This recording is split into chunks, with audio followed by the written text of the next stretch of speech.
perfect platform for moms with the desire to raise superstar children without losing themselves. We cover all things parenting, self-care, and of course, business. The only place on the web where you can come to get the confidence, the knowledge, and the tools you need to raise your young mogul. Here's your host, Tamara Zantel. I am your girl, Tamara Zantel of Raising a Mogul with Tamara Zantel. I have successfully helped my daughter launch her huge dream and turn it into a national brand. And so what I do is I help parents just like you do the same thing with their young moguls, right? So I want to give you the confidence, the tools, and the knowledge that you need to launch your child's huge dream. Today, I'm excited to share with you 3 tips in idea development. Obviously, if your child has already launched a big business or they're already involved in something major that they're doing, you already have your idea, right? So this may not be for you, but it is for you if you want to launch something new, add on to an existing brand, or if you're starting right from scratch and you as a parent just notice that your child has a sense of creativity, has a special skill, or has a hobby that they've been doing consistently and you can see the passion they have for this thing and you want to help them grow it. Possibly, maybe not even to a national platform initially, but just grow it where they can make a couple dollars, right? Or get the recognition they deserve or be able to help more people. I love it. So I'm going to help you with that. So let's talk about this. 3 tips, right? So it starts with a talk. This isn't even a first tip. You need to have that talk. So if we're talking about the initial stages of building this business, you need to sit your young mogul down and have a conversation. Is their mind right? Are they ready? Are they even interested in turning this hobby into a thing? I call it discovering whether the thing can actually be a thing. Because not every hobby, not every creative gesture or creative expression, I should say, is meant to be a business, right? And if they're not committed to it and it's not something that they're really interested in doing for long term or for at least the whole summer or for the next year, then that thing probably is not the thing that we want to highlight or grow, right? So that conversation is very, very necessary right from the beginning. Tip 1, you want to do your research. So your son wants to cut lawns. Your daughter wants to make jewelry. They need to do the research. So it's up to you as now a manager, right in the beginning stages, you automatically become their momager. So you're their mom and you're also their manager. But when you think about that, you've already been doing that, right? You've been managing their life. You maintain their schedule of school. You wash their clothes, possibly depending on their age. You manage what time they get to school, what time they wake up, what they eat, what their schedule is like. So believe it or not, you're already a momager. That's right, folks. So in this first tip, we're going to talk about research. So I want to make it clear that not only are you doing some research, so you know what your involvement needs to be, or how involved you need to be, but your young mogul, your child needs to be doing this research. This research can be done at the local library. Most likely, a lot of it will be done online, right? So they're going to research lawn care. They're going to research jewelry making. They're going to research cookie making, right? Because they might have to buy a whole bunch of equipment to cut lawns and you don't have the funding for it. Either you or your child doesn't because they didn't get the allowance. So it's just something, out of reach right now until the business grows. Your child might not even be interested in making cookies once they realize that all these different ingredients have to come together, and all the different possibilities and how much work goes into baking, and it might be hot in the kitchen. It sounds like a great idea because you've probably seen somebody else doing it, but if it's not for you, it's not for you. So that's why this first tip is very important, because they have to do the research so they can get a greater understanding and idea of whether or not it's meant for them. And once they understand all the steps and the details that go into launching this brand and what it means to them, like what they'll actually have to do every day, they might back out of it, right? So side note, one other thing that I tell parents is that you want to have your child, sit down with your child, and if they don't already know, have them build like an amazing, huge list of, let's say, 20 to 30 things that they would love to do based on their passion, what they've seen in their environment, or things they might be thinking about, right? As you have this conversation, as they do some research, they're going to cut that list down to maybe 10 major things. It's still a lot, right? But believe it or not, your kid can handle it. They can handle having many things on their mind to consider and to think about for a short period of time.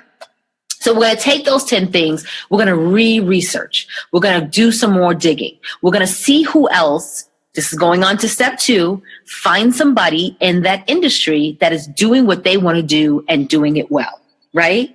We want to make sure we introduce them to other things, to other people, other businesses that are actually living their dream, believe it or not, right? We all need someone to look up to. So it also cuts up on the learning curve if they can see somebody doing what they want to do and doing it successfully. It gives them an idea and it provides inspiration. We're not talking about copying. Inspiration, copying, inspiration, copying, inspiration, copying. Completely different. Okay. That needs to be that's a whole nother live. We'll talk about that some other day. The third tip would be follow up, talk.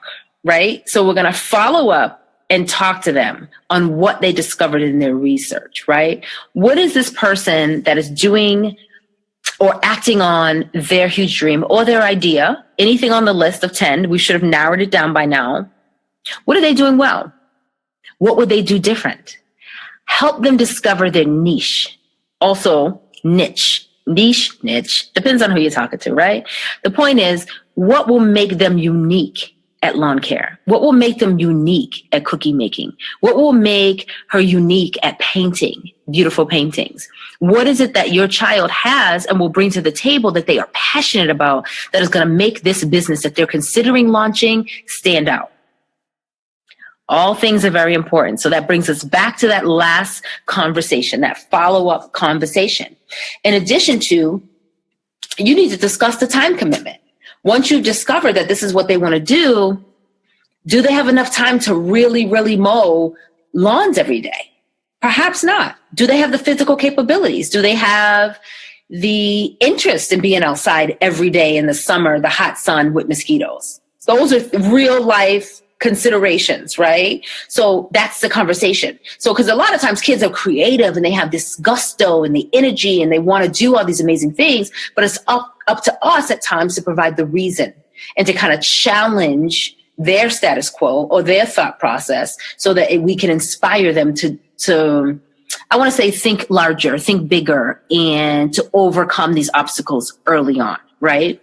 Especially before you get to the point where you're ready to invest any money into this thing. You want to make sure they understand everything that could possibly go wrong before they jump into it. So we talked about time, investment. I have my notes over here, make sure I don't miss anything. Talking about the learning curve. What if it's going to take weeks or months or a year to learn how to bake cookies? What if they're just not good at it?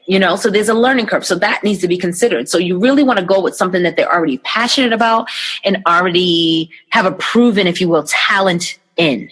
You don't really want to start from scratch unless you're prepared.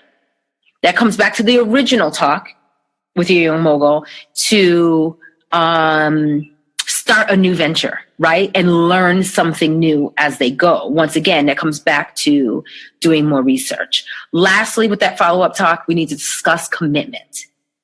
How much time, back to time, are they going to commit?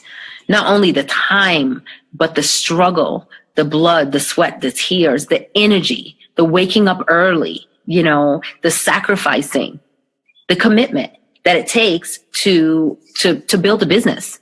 Let's face it. Many of us are entrepreneurs. A lot of us are career professionals. We understand what it's like to hold business together, to build business, to create business from just a small idea to growing teams and brands and all these things that it takes. Our children sometimes may be a little bit too ambitious. We need to embrace that, but also balance that, right? So that's all I have for you. 3 tips: the research, find someone doing the same thing in their industry or their fields, and then the follow-up talk. So actually that's 4, right? So we're going to do the talk. Can this thing be a thing? The research. Find someone during that research that's doing what they're doing, what they want to do, and doing it well. And then we're going to go with a follow-up talk where we will discuss time, investment, commitment, and learning curve. Okay? So if you have any questions, please drop them below. As always, I invite you to join me in my group, Raising a Mogul Community. You can get there simply by going to www.raisingamogultv.com. That'll push you right into the group where you can join myself and other moms, other parents that are working hard to raise their young moguls. I also invite you to join me every Tuesday evening at 8 p.m. Eastern Standard Time, where I get to interview amazing moms that will share information with us that'll help us grow, learn, and be more successful. So thank you so much for joining me, everyone. Have an excellent rest of your day. I'm going to get it right at some point. Talk to you soon. Thanks for listening to Raising a Mogul with Tamara Zantel. If you've liked what you've heard today, be sure to check out other episodes at tamarazantel.com and join us in Raising a Mogul community at www.raisingamogultv.com. Looking for help on your manager journey? Does your child have a huge dream you want to support? Tamara can help. See you next time.